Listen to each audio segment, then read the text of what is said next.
Hello अस्सलाम वालेकुम दोस्तों। तो यार क्या हाल है। आज की इस वीडियो में हम डिस्कस करेंगे कि नैरेटिव क्या होते हैं। ठीक है।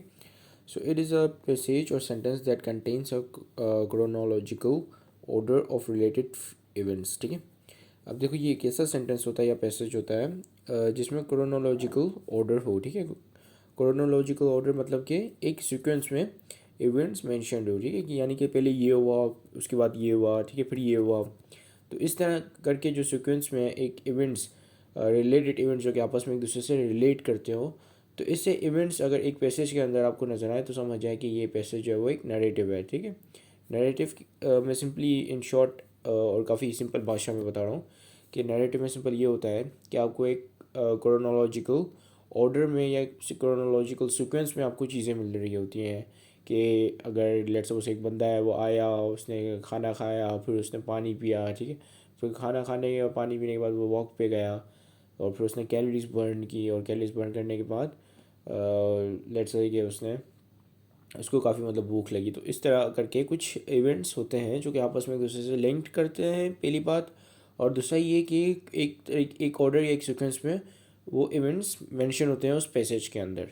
ठीक है। So a narrative is not an argument but one और more arguments and explanation can be found in it. ठीक है। अब नरेटिव खुद तो एक आर्ग्यूमेंट नहीं होता, लेकिन नरेटिव के अंदर यानी कि एक पैसेज है जो कि एक नरेटिव है, उसके अंदर आपको बहुत सारे आर्ग्यूमेंट्स मिल सकते हैं। ठीक है। और ये जो है इसके अंदर एक्सप्लेनेशंस भी होती हैं। ठीक है। सिर्फ आर्ग्यूमेंट्स नहीं होते हैं बल्कि एक्सप्लेनेशंस भी होती हैं। ठीक है। अब नरेटिव इंडिकेटर्स आपके पास कुछ नहीं है, यानी कि ये वर्ड्स जो है वो ये इंडिकेट करते हैं कि भाई ये एक नरेटिव है। अब जाहिर सी बात है, हर पैसेज नरेटिव तो नहीं होगा, तो कुछ आपके पास इंडिकेटर्स होते हैं और कुछ पैसेजेस को आपको देखकर अंदाज़ा लगाना होता है कि whether this passage is a narrative और नॉट। सो ये इंडिकेटर्स हैं बिफोर, दैन, लेटर, जो कि बेसिकली एक तरीके से मेंशन कर रहे हैं एक सीक्वेंस को। ठीक है।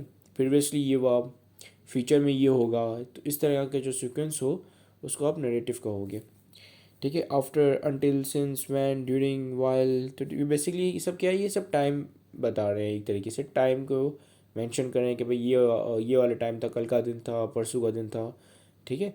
सो इस तरह के जो वर्ड्स हैं वो अगर किसी भी सेंटेंस के आगे आते हैं तो उसका मतलब कि वो सेंटेंस एज अ नैरेटिव पेश किया गया है। ठीक है।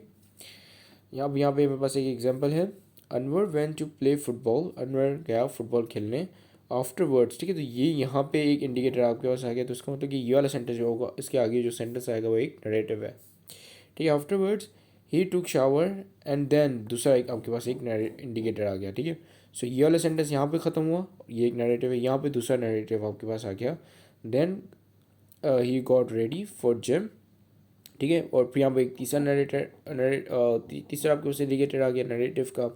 Letter that night he skip dinner, so he must be very hungry at morning. ठीक है। सो आप देख पा रहे हैं कि यहाँ पे आपके पास तीन इंडिकेटर्स हैं नरेटिव के। ठीक है। तो ये जो पूरा पैसेज है दिस इज़ अ नरेटिव, क्योंकि ये एक क्रोनोलॉजिकल सीक्वेंस डिस्क्राइब कर रहा है यहाँ पे। ठीक है।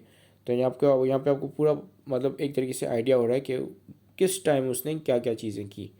सो इस तरह के पैसेजेस को आप नैरेटिव कहोगे जहाँ पे क्रोनोलॉजिकल ऑर्डर जो है वो रखता हो, वहाँ वज़न रखता हो। ठीक है। एक तरीके से काफ़ी मतलब इम्पोर्टेंस रखता हो। ठीक है। So this is it. Thank you very much for watching this video. Have a great day and अल्लाह हाफिज़।